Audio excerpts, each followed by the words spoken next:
சென்னை கோயம்பேட்டில் உள்ள தேமுதிக அலுவலகத்தில் உள்ள விஜயகாந்த் சமாதியை கோவிலாக கருதி தேமுதிகவினர் பூஜை செய்து நாள்தோறும் அன்னதானம் வழங்கி வருகிறார்கள்.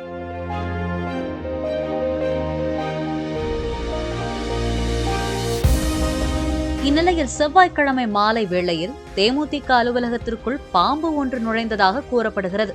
அது படம் எடுத்தபடியே விஜயகாந்த் அமரும் அறையை நோக்கி சென்றதால் வந்திருப்பது கேப்டன் என்று அங்கிருந்த தேமுதிகவினர் கட்சியின் தலைவர் பிரேமலதாவுக்கு தகவல் தெரிவித்தனர்.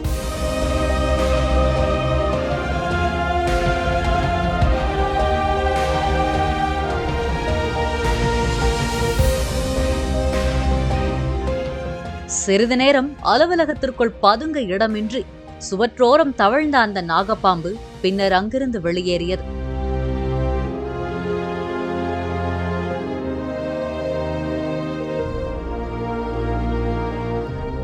செவ்வாய்க்கிழமை என்பதால் விஜயகாந்த் பாம்பு உருவத்தில் அலுவலகம் வந்து சென்றதாக தேமுதிகவின் அதிகார செய்தித்தளத்தில் தகவல் பதிவு வெளியிடப்பட்டது.